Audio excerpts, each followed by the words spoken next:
They laughed at her in the cold fluorescent light of the precinct, the kind of laughter that pretends it's just a joke, but lands like a verdict. "Is that all yours?" one officer asked, tilting his head toward the crown of neat waist length.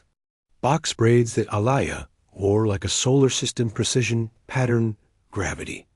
Another chimed in, "Looks like you're smuggling rope," the words rolling out with the easy entitlement of someone who had never been asked to defend their hair, to keep their dignity. It was not the first time Aliyah had heard the question. It was the first time it came with metal cuffs, a booking number, and the knowledge that the small humiliations you shoulder to keep life moving can be weaponized by people in uniform who think your body belongs to a joke dot. This is the story of how one woman's hair, so often policed, pathologized, and priced out of professional spaces, became a banner. How a traffic stop turned an ordinary Tuesday into the start of a fight that would help change policy, vocabulary, and the fragile line between public safety and public harm. It is a true story stitched from sworn complaints, body camera footage, public records, and the stubborn archive of memory. It sits inside a larger pattern that scholars and advocates have measured for years. Black women's hair labeled unprofessional at rates multiple times higher than white women's. Natural. Styles penalized in hiring. School children disciplined for lokes, braids, and twists. And courts that once said, in effect, your hair is not your race, and so your rights do not extend to it. What began in a booking room would end under the dome of a state capitol with a signature, a law, and a woman standing at a podium in the throne. Same braids the officers mocked, now glowing beneath cameras. Her scalp parted like a map of a country charted by its people at last. Aliyah learned patience at a kitchen chair, neck tilted, knees bouncing, the smell of mango butter and blue grease filling the room, her mother's hands working with the tender authority of a surgeon, and a grandmother's radio whispering a Saturday sermon from 3 neighborhoods over. On those mornings, time slowed into the mathematics of parting and plaiting 4 equal squares, then 8, then 16 each. Sections smoothed and braided until the whole head looked like a quilt stitched by precision itself. Her first mirror was the eyes of the women who made her, women who said your hair is your history and your forecast, a record of where you come from and a plan for how you will be seen, whether you like the terms or not. In middle school, a hall monitor asked if her twists were a Halloween thing, and a teacher told her we should try to look more polished for picture day, an instruction that came like a dental hygienist's scold but landed like a policy. In chorus, the director said, "Let's keep it uniform ponytails are best." And Aliyah learned not to ask which uniform the director had in mind. She also learned to translate the code. Polished meant straight. Uniform meant invisible. Professional meant proximity to someone else's reflection. Her mother kept receipts. She always had. She put the name C.J. Walker in Aliyah's ear like a spell and told her that braiding had been a way to signal escape routes on plantations. A way to hide seeds of a world that didn't exist yet. A way to remember who you were when the law insisted memory was contraband.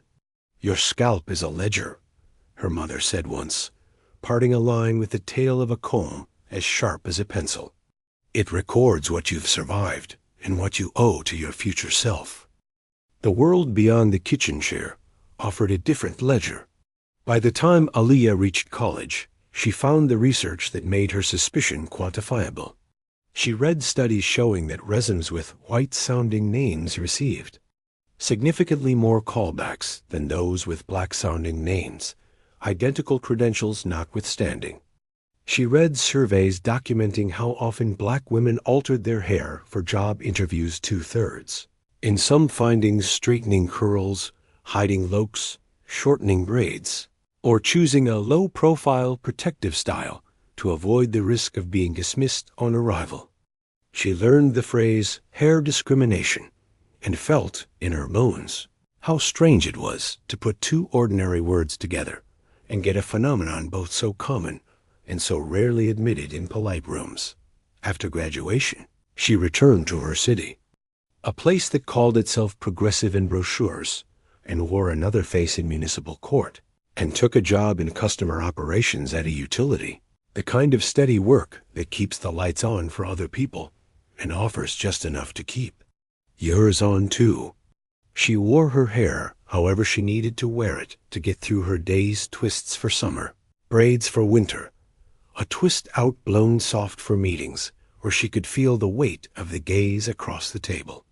She kept a wig on a stand by the dresser for days, when she needed the room to stop asking questions before it started.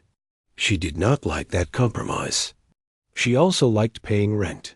The racial climate in the city had changed the way climate often does, slowly and then all at once. High-profile cases recast protests as verbs rather than relics. A state legislator introduced a bill modeled on the Crown Act to create a respectful and open world for natural hair, a law that had begun in California and spread, one state after another, to ban discrimination based on hair texture and protective styles. Schools revised their handbooks, some begrudgingly, some graciously. Corporate HR departments sent all staff emails with earnest subject lines. And yet, on a Tuesday in late spring, an officer with a hand resting carelessly near a holster would glance at Aaliyah's head and decide, in front of other officers, that dignity was negotiable if the punchline felt good enough to share. Aliyah was driving home from a late shift, the city's streetlights stitching together a soft runway back to her apartment, when the patrol car pulled in behind her, then close enough for the red and blue to paint the inside of her car, like a disco from a different century.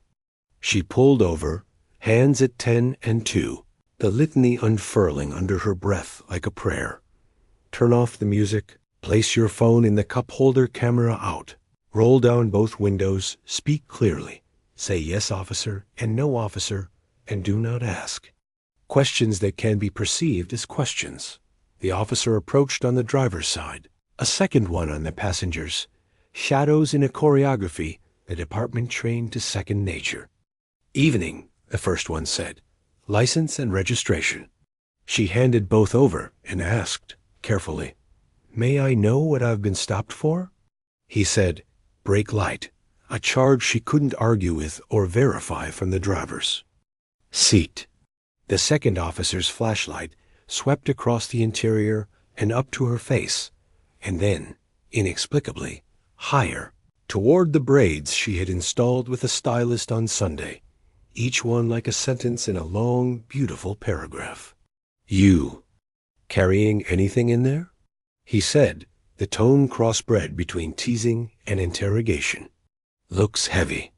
Sir, Aliyah said, finding the exact thread that would let her voice cross the street without getting hit. It's just hair. Just hair, he repeated, as if the phrase felt silly enough to warrant a smirk. You know sometimes people hide things, he added, as though he were reminding her of a fact she had overlooked in a life, lived with a body policed by narratives not her own. The first officer returned her documents, told her to fix the light, and added, step out of the car. It happened quickly, then too quickly for the internal negotiation people, who have never had to negotiate with sudden fear, believe they would conduct in their own bodies. Why? She asked, reflex and reason braided together. Safety, he said, the one-size-fits-all answer. He had her step to the back of the vehicle. The second officer stood slightly behind and to the right of her, a formation that made her skin buzz. The first officer said, mind if I take a look? She said, do you have a reason? He said, you nervous about something? She said, I'm nervous about being pulled over at midnight by two officers who are now asking questions about my hair. His eyes flared at the word, the way eyes do when they find a word they weren't expecting and need to neutralize it. Don't make this a thing, he said. We're just doing our job. He put his hands near her head, too near, and she flinched. She could feel the night shifting under her. "Don't resist," the second officer said, and the word resist slid to the ground. Between them, like a bar of soap, everyone pretended not to have dropped. They cuffed her when she tried to step back not. Running, just gathering herself, said something about obstructing, the vague charge people in power like to keep in their pocket for when they need a reason later. They placed her in the back of the cruiser, and at the precinct booked her. The jokes continued. "How long does it take to make that? You pay for that? I'd go crazy with all that on my head." A female officer patted down her braids in a way that felt less like procedure and more like curiosity's cousin. In the booking photo, the part of her hair was zigzagged, a style she loved precisely because it declared, "Someone saw me and planned time on my behalf." In the photo, it looked like an invitation someone had disrespected and then tried to readdress in a hurry. There are indignities you swallow to buy safety, the joke you ignore in a meeting, the comment you don't correct in a clinic when you need antibiotics more than you need to be right. But in the soft, muffled chamber of the holding area, something sharpened. The laughter didn't feel like poor manners. It felt like message. It said your crown is a costume, your style is contraband, yourself is a spectacle to be narrated by others. It promised that if anything went wrong, the report would say, non-compliant, and the camera's angle would not show the angle at which her dignity had been bent when the charge was finally fixed in language. Obstructing an officer's ability to conduct a lawful stop, she was released, a citation printed with a thin strip of paper that looked too delicate to hold so much audacity. A friend picked her up. In the car, she cried with that ugly gulping sound that happens when your nervous system finally believes you are permitted to be human again. At home, she stood in the shower and watched product run down her back and imagined washing off the fingerprint of the word resist from where it had been pressed between them like a threat. She thought about her mother's hands, precise and patient. She thought about the map of parts on her scalp and how maps are useful only if everyone agrees a place exists. The next afternoon, she filed a complaint. She asked for the body camera footage.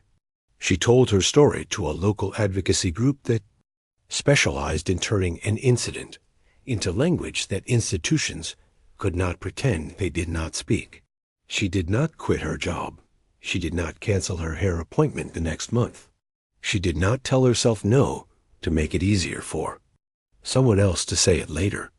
Aaliyah's mother taught her that grief needs a task. It cannot live on outrage alone. It will help you keep walking if you give it something to carry.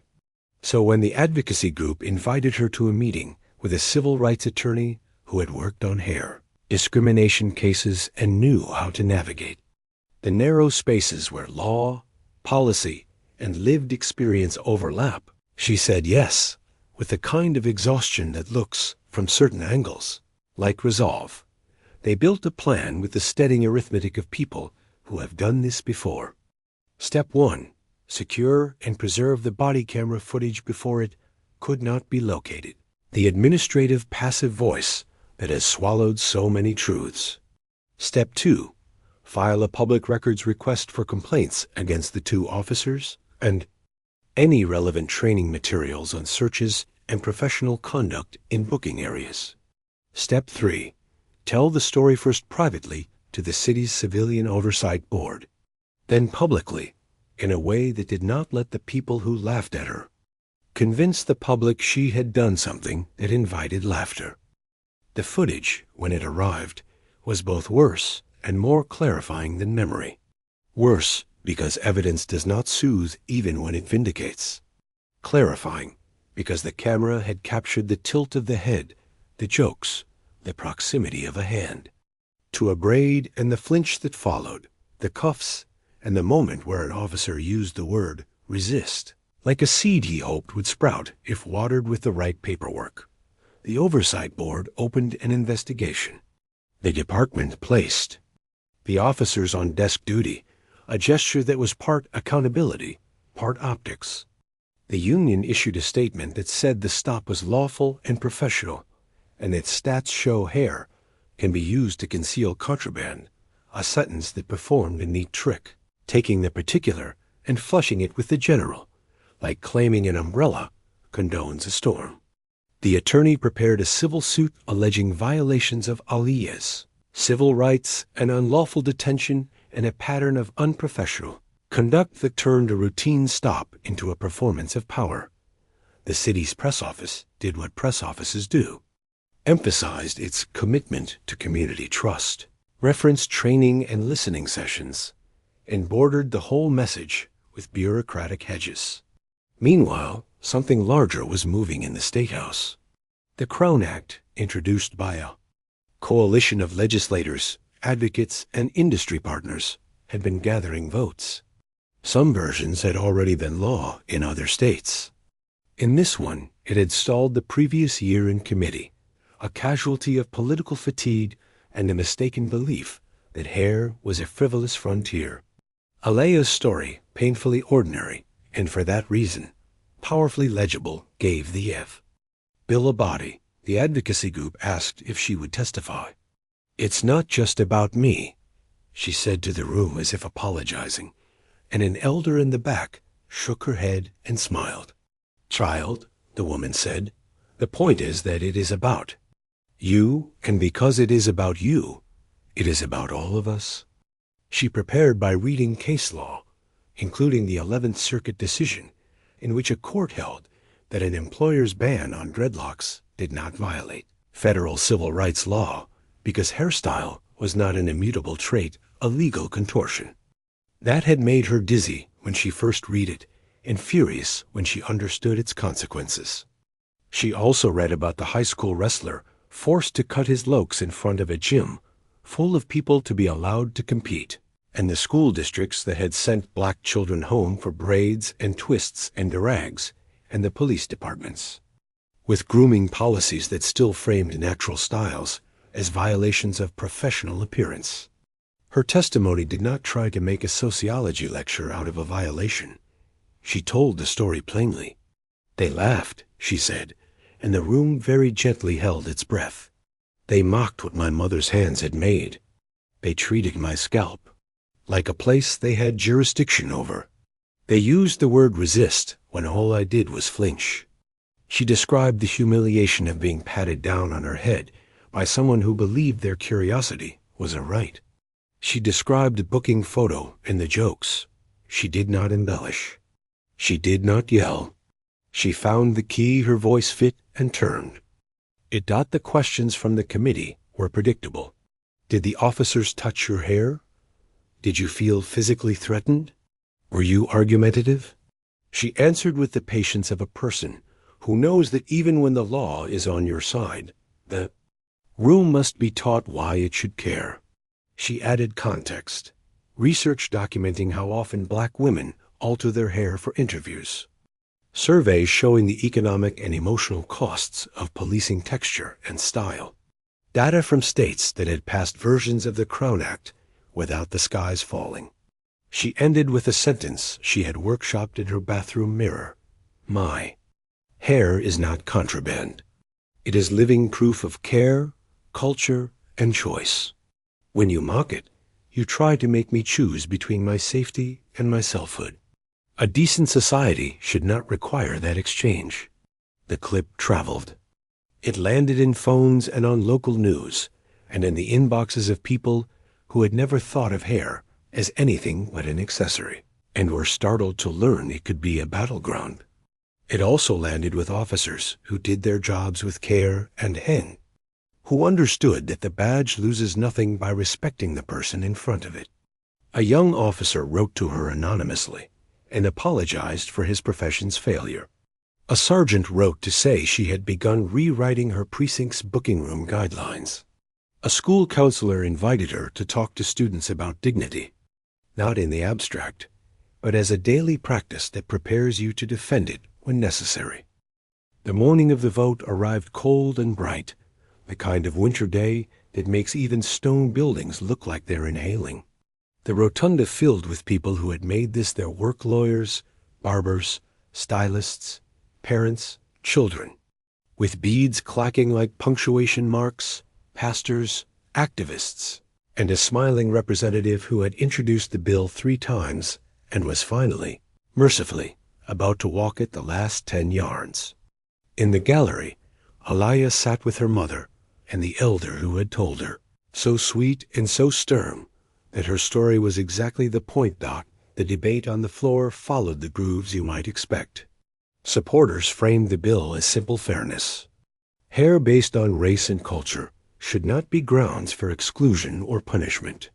They cited cases, named names, and called out the practical reality that without legal protection, gatekeepers can use professionalism to enforce whiteness without ever having to say the word. Opponents asked whether this wasn't already covered by existing law, whether this would open floodgates to frivolous claims, whether employers and schools would be unduly burdened. A black senator, a veteran of 1,000 rooms that had mistaken his patience for consent, said quietly into the microphone, "We can be serious people and still admit we have failed at very basic things." The vote was not close, but it still felt precarious until the final green lights outnumbered the red. When the tally appeared on the screen, a sound rose from the gallery that was not quite applause and not quite a sob, something fuller than either, a release. People hugged like a ship had docked. Phones recorded faces recording advancement. On the floor, the sponsor turned to look toward the gallery and found Aliyah. They had become, in the months of hearings and edits and late-night calls, companions. In the unglamorous work of shepherding language through the woods and into law. The governor signed it 2 weeks later. On the steps, microphones bristled like winter shrubs. Aliyah stepped forward in a denim jacket and a wrap dress the color of a sunrise on a day when you believe people might be capable of good. Her braids hung down her back, sharp and clean, and she wore a part shaped like a lightning bolt, because life had taught her that sometimes you are allowed to be literal. "This crown," she said into the quiet that fell, "was not given to me by a law. It was given by the women who made, and the hands that braided me. But today the law agrees that it is mine." In the days that followed, the city's police department did something no one had expected so quickly.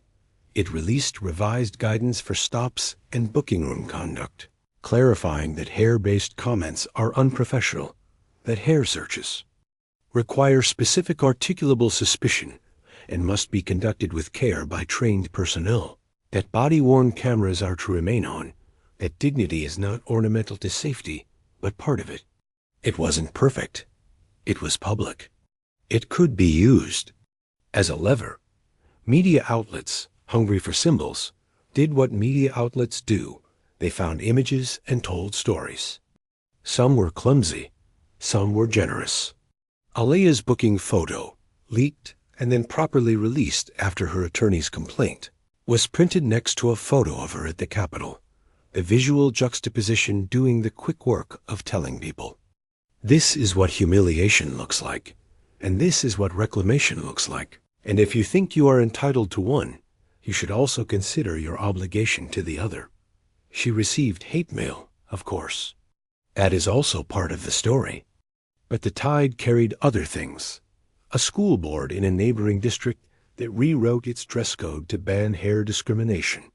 A corporation that hired a stylist to train managers on black hair care as part of a larger education on cultural competence. A union local that partnered with a barbershop collective to offer free cuts and a conversation called Dignity and Work that began with clippers and turned into policy. Aliyah's image appeared on flyers for Crown Act awareness in 2 other states, sometimes with her permission, sometimes without, a reminder that victory breeds sloppiness alongside solidarity. She called when she could to ask that her words be used, not just her face. If you walked through the city a year later and happened to duck into the public library on a weekday afternoon, you might have found a small exhibit near the stairwell, Crown Work, a gallery of photos of black hair from grandmothers. Silver coils to toddlers' beads, with captions handwritten by the people whose heads the hair belonged to. The opening line read, "Hair holds memory," and there were Polaroids of hands. Not just heads, the hands that part, braid, twist, and oil, the hands that carry patience and transfer it into lives. The exhibit had been Aliya's idea, and it felt like exactly her way to end a chapter, not with a speech, but with a room people could walk into and feel their own dignity reflect back at them. The lawsuit settled. The city issued a statement peppered with passive verbs and lessons learned. The officers were formally reprimanded. One was transferred to a unit that would spare the public his attempt at humor while he completed additional training. The department implemented a tracking system for professional conduct complaints with a review board that actually reviewed. It was progress that could, with vigilance, become practice. It was not the finish line. The state's new law did not end discrimination. No law ever does. But it did give people a tool, parents, students, job seekers, employees, athletes to point to when systems tried to enforce conformity under the banner of standards. It forced institutions to move their preferences into the light and defend them with reasons rather than reflexes. It gave people like the school counselor who had invited Aliyah to speak a stronger backbone when administrators asked whether a child's joyfully complicated braided bun violated uniform expectations. It gave attorneys new paragraphs to write and judges new lenses to consider, and HR directors one less excuse to hide behind. Aliyah did not become a politician. She kept her job at the utility and took a promotion that allowed her to design training for frontline employees on de-escalation and respect, the unflashy skills that keep people safe and prevent small humiliations from becoming lawsuits. Joined the advisory group for the statewide CROWN coalition, and took turns giving testimony in other states via Zoom, turning her kitchen into a studio with a ring light clipped to a stack of cookbooks. She started a Saturday morning braiding club for girls at the community center, where she had once learned to double Dutch, because she believed in passing on not just the law, but the ritual patience, precision, and the knowledge that your head is worthy of hours of care. Her mother's hair went gray, then white, a cotton halo that made her look like she had swallowed the moon. Sometimes, when the two of them sat on the porch on summer evenings, a neighbor would walk by and say the thing people say in cities when they do not know the backstory, but feel the residue of a headline. "Aren't you that girl?" And Aliyah would smile and say, "I am a girl," and leave it at that, an answer that refused to let a moment contain her life. The booking room jokes never stopped echoing entirely. They still startled her some nights, like dishes settling in a quiet cabinet. But then she would remember the part of her testimony that had made the gallery snap its necks up in unison, a sentence she had chosen like a blade. "My hair is not contraband." She had said it for herself first. Now, the phrase had traveled into other mouths, and from those mouths into the plain diction of policy, which is where phrases go when they stop being slogans and start becoming rules. On the anniversary of the bill being signed, the Capitol hosted a small celebration. Not a gala, those are for donors, but a luncheon that smelled like somebody's. Auntie had been in the kitchen and looked like a yearbook of a thing worth remembering. The sponsor of the bill hugged Aliyah in the way people hug when a shared struggle has made them kin. A reporter asked, "What does your hair mean to you now?" The question felt like a trap. It always had. But this time, she had a new answer. And she said it without preface or apology. "It means I don't have to choose." There's a truth at the center of this story that should never have been controversial. Hair is not just style. It is signal and shelter, memory and skill, labor and love. For Black people in America, hair has been how you tell the world who you are when the world insists on telling you something else. It has been a site of policing and a practice of freedom. To mock it from a badge is to declare that power is entitled to narrate a body. To defend it in law is to answer back with a sentence that cannot be cuffed. Alia did not set out to become a symbol. Most symbols don't. They are recruited by harm and then repurposed by courage. What makes her story matter is not just that.